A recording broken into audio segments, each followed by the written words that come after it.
Hey coaches and athletes, Michael Hughes here with Gymnazo EDU. When I say the word core, I bet you most likely think of this.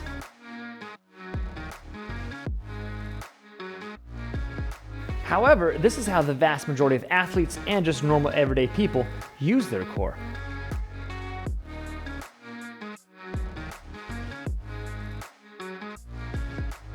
But then there are even others who use their core to do something that looks like this. In this video, I'm going to share with you 4 different things. The first is how traditional education and coaching teaches us and trains us how to use our core, and really how it's only really about 33% of the core's maximum capabilities and capacity. The second thing I'm going to show you is how the core was designed to be used via physics and the anatomical structures that we know oh so well, but maybe just don't pay the most attention to.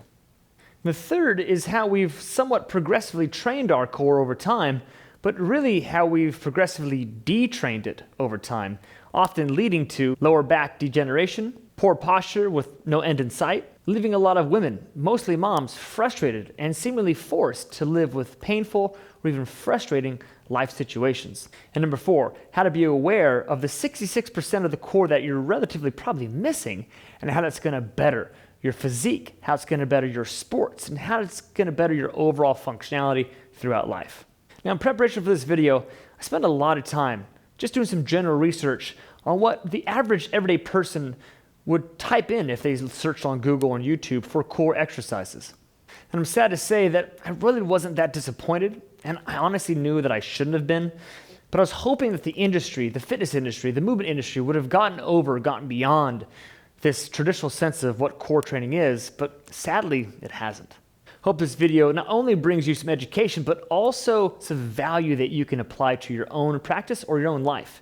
Because it's not just me saying it, it's physics and anatomy saying it. Now, here's a good, but not totally exhaustive list of all the core exercises that I found while doing my research. Now, in reality, there are so many different modalities and tools that we could use to just tweak up how we do core exercises, but here are them in the basics, removing extra tools or pieces of equipment that we can throw in there to add even more variabilities. It's unfortunate that with over the 50 plus different exercises that you just saw scroll up your screen, that the vast majority of them were in the prone or supine position, with the standing and kneeling position taking up the rear end. Now, when we're in the prone or supine position, for the most part, doing exercises for the core, there's an interesting thing that happens, and basically our pelvis and our shoulders are laying on the ground. They're stuck to the ground. They can't do their primary function, which, a little bit of a spoiler alert, is rotation. And that causes a major problem. Now, a lot of the exercises have no foot contact to the ground, meaning that the nerve endings of proprioceptors in the feet are not communicating with the core on how it all should connect and make it happen. Now, that's a big issue because most of the time when our core is in use, our feet are also in contact with the ground, or at least our knees are. Now, unless you're going to be on a stage with a spray tan and very minimal clothing on, you should probably pay attention to that a lot, because the connectivity of how our body works as one superstructure is super important on how we function and how our body maintains health and reduces injuries for the long term. Now, these nerves that I was talking to you about are called proprioceptors. And these proprioceptors are essentially the communication beings of the human body in movement. And to train them in reality, in authenticity, is super important to your long-term, again, health and vitality. I want you to think of this. Practice doesn't make perfect. Practice makes permanent. So think about what movements you want your body to make permanent or second nature. Because whatever you do, that's where your body will get better at. No questions. Just for fun, picture yourself running to grab maybe a football pass. And as you're doing so, you're running and you're turning around to grab that ball. Well, in reality, think about laying down on the ground and you're in that same zone.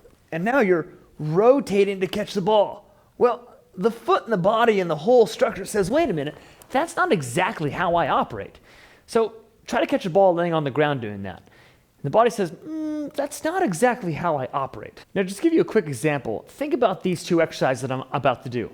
Think about you grabbing onto a medicine ball, laying down on the ground, And as you do this medicine ball drill, you rotate right and you rotate left, rotate right and rotate left, versus standing up against maybe a medicine ball wall throw and taking this ball and just chucking over your shoulder, bouncing back, catching it, throwing over your shoulder, bounce off the wall, come back and catch it.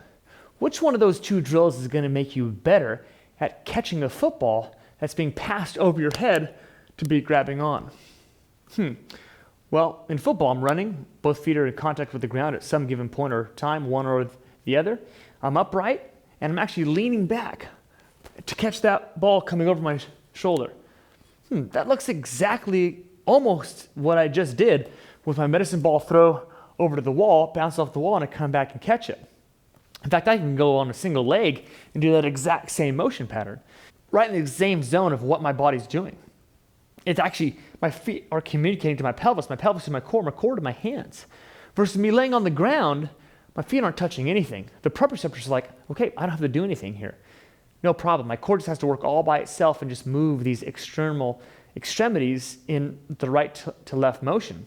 It's not the same, and the body trains and really memorizes movement based on exactly the input that you give it. So think about being authentic to your movements and to your exercises. That's the takeaway. Now, it is very important that I say this. Training the core in the traditional sagittal plane, very forward and back ways, is not a bad thing by any means.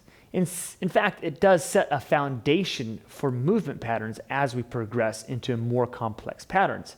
It's a good way to bring ourselves back to, say, a ground floor or a cornerstone and able to move off from.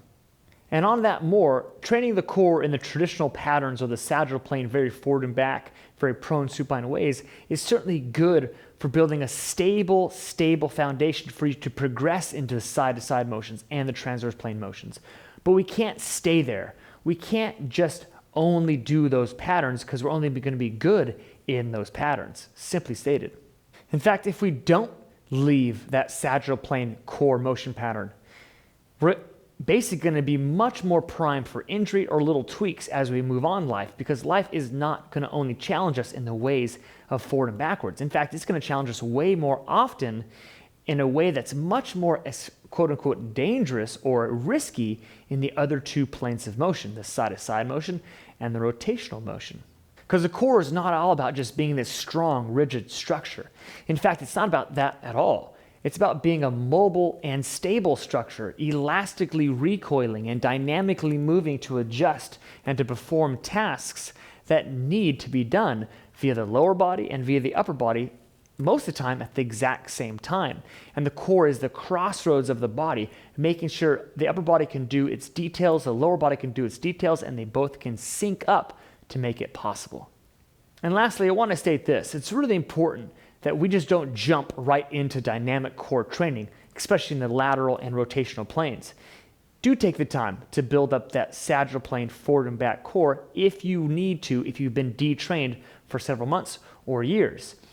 It's important we start a foundation, right? And that foundation is the sagittal plane, but most of us, the vast majority of us, stay there way too long. The second thing I want to talk about is if we look at the anatomical structures or the fascial lines of the core muscles, we see a totally different story of how we should be training and moving our cores. Basically, it looks a lot different than how traditional exercises, or the ones you saw on the screen, are typically moving the human body. The human core essentially has 6 different parts to it. Think of it like a soda can, right? The top chunk of it, right on top, think of it as your diaphragm. The bottom chunk of it, think of it as your pelvic floor. The front part of it, well, think about that as like your rectus abdominis, or essentially your six-pack muscles. The back of it, way back here, think about that as like your spina rectors in a sense. Think about your left and your right sides as your obliques. Now let's look at each one of these structures independently and look at the anatomical features, the lines of movement that would be happening if the muscles are contracting or expanding. It's a super interesting part. So check this out. All right, from the top we have the diaphragm. And in this zone, it lives in this thorax, it lives in this rib cage, the thoracic spine. And let's add in the musculature right there. As you can see, the diaphragm musculature lives just in the base of the rib cage. It connects from the lower back the lumbar spine, sternum, ribs, all the way to central tendon, and also connects into the abdominal structures via the connective tissue that connects into the rib cage. Because as we take an inhale, that diaphragm expands, pulling the rib cage in and out, and all that connective tissue that runs into the rest of the abdominal tissues also has to move. This is the powerhouse of respiration. It is the tension control that brings integrity into the abdomen, as well as maintains intra-abdominal pressure as the body performs performance movements or just basic everyday life. The big takeaway that I want coaches and athletes to understand is not to discount the influence of a full breath, the inhale and the exhale. And the lack of training these muscles or this muscle unit to the fullest can lead to things like abdominal hernias and not healing rectus diastasis in postpartum women. Now from the bottom we have the pelvic floor. It's the base of the core that holds it all together, connecting the lower aspects of the pelvis to the femur, to the sacrum.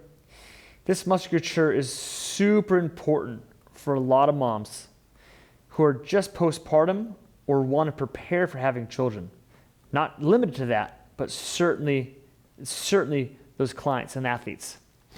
The big takeaway is that when we understand the structure and the anatomy of the pelvic floor, it's part of a greater system. And by training the body in upright rotational movements, we'll directly create the mobility and the stability in the pelvic floor, resulting in positively treating incontinence, prolapse, diastasis, and dyspareunia.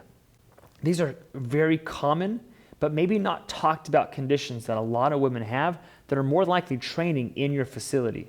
And if you can understand to see how that structure and how that base is super important, because it holds in all the organs that we're talking about of those conditions, if you start to train rotationally through the femur, because that femur bone has direct connections into the base of the pelvic core.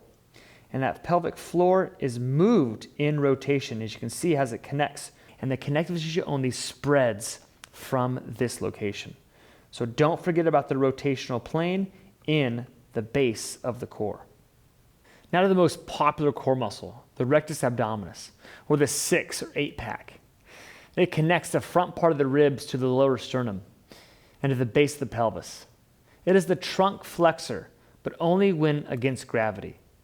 To a movement coach, this is one of the most overtrained muscles for an activity that it does so infrequently. For how much time is spent with various kinds of sit-ups or knee raises and V-ups, it is a muscle that has about the least to do with everyday and athletic function out of all the core muscles. Now let's talk about flexion, which is how these muscles get trained to do the most. Obviously, you see the striations of the tissue. It's super up and down. But when we essentially bend forward and go into flexion, what's really happening right now, right? Gravity is throwing me down. That's not my abdominals doing that. That's not what's happening. I have gravitational force pulling me into this motion. And in fact, what brings me back up is my posterior muscles, which we'll talk about next. So what the core muscles, especially the rectus abdominis, really does phenomenal of is it takes me into an extended position and then brings me back to neutral and carries momentum into a forward flexion. If we did that more often, then I would say, yeah, right on. You're training your rectus abdominis, your six-pack muscles appropriately and for function. All right, don't get me wrong. It's important. It's really important to train the rectus abdominis. But it's more about stabilizing and decelerating extension, as I mentioned, of the upper body than anything else. We also see poor posture and things like text neck coming up a lot more in our athletes and our clients. Kind of looks like this, right? Just me looking at this device just right here. Well, the more I train my abdominal core, the more my connective tissue wants to be in this state, especially since we sit at a desk a lot more often than we've ever have in human history. And the connective tissue, when we sit there, we're training it, literally exercising it to be in that state of flexion at the hips and flexion at the thoracic spine. And as we sit there hour after hour, the connective tissue of the core says, good, this is where you want me to be? Awesome, I'm gonna stay there. Then we go to the gym where we knock out 100 sit-ups, boom, boom, 100 knee raises as we're hanging in straps on a pull-up bar. The core says, awesome, you wanna be here? Sweet, thanks for training me. I'm gonna do exactly what you tell me to do. But then we wanna go for a run and we need to be tall.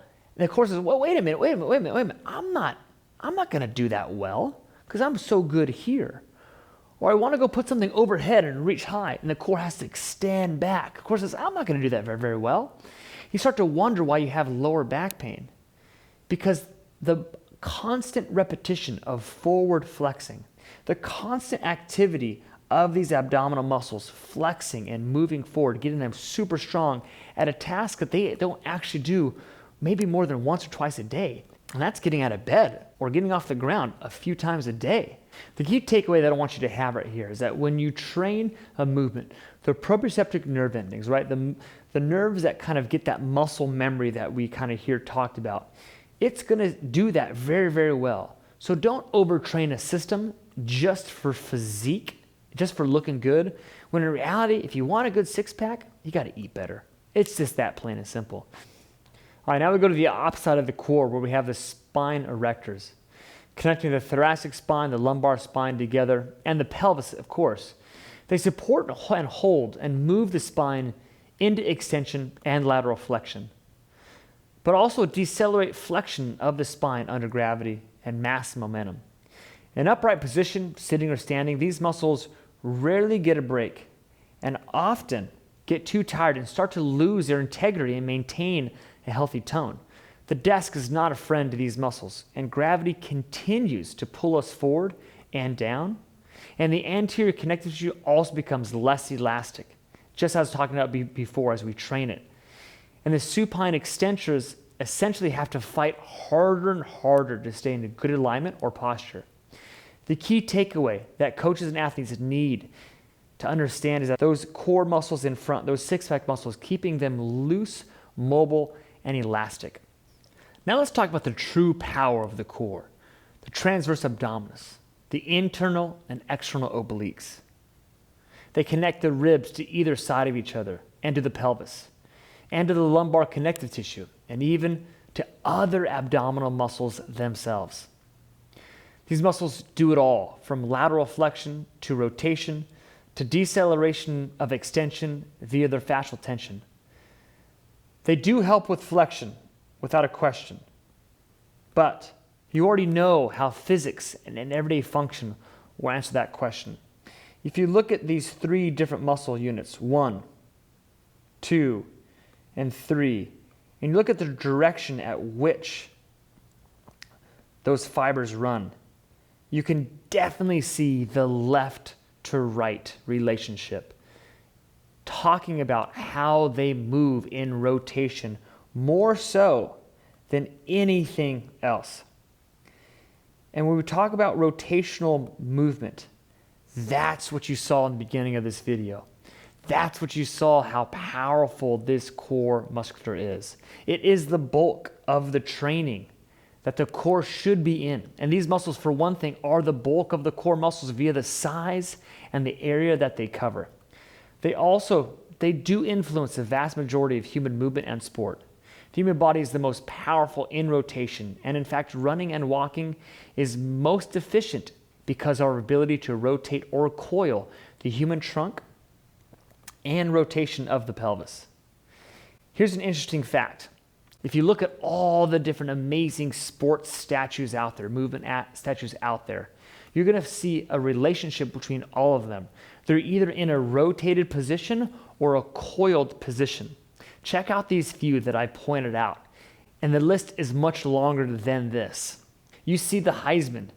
You see a statue called Puck. You see the discus throw. You see all these sports figures right in front of you right now. It's incredible to see how many of these movements that you're seeing are all showcasing the rotation and the coiled positions. If coaches and athletes really want to maximize the potential of the human body, then you need to train these muscles. In fact, no, you don't. You need to train the movements that these muscles operate in. That's the big takeaway. We need to stop focusing on the overdoing of the 33% of the core, the flexion, the prone, the supine. Because I want you to think about how the lower body, especially the lumbar spine, operates if we continue to flex it, as most core exercises typically do. As you continue to bring that body more and more and more, as it already does that sitting in a chair, sitting in a couch, sitting in a car, sitting eating food, it just adds on. And I want you to think about how the lower back is so prevalent in so many of our clients, so many of our athletes, and ourselves. We need to start thinking about how we can get it tall, how we can get it upright, how we can start to train and treat it with the hips and the thoracic spine, the shoulders moving in sync and out of sync as long as they have the mobility to do so. We're going to decrease lower back pain significantly as we start to build the base and the side structures of this abdominal core that is more than likely already fairly strong if you've been doing the traditional core work. So think about it. How do we get the next level of our training? How do we get the next level of the crossroads of our body, the core? We train the other 66% to maximum. More than likely, if you've been doing it a long time, you've already trained that 33%. Get the other 2/3, start thinking about it and start maximizing it. The last point I want to make. I want you to think about how we all started as a baby, right? Think about how we all started as a baby. We were laying down more than likely on our back, supine position. How did we start to move, right? We started to move, we started moving our head.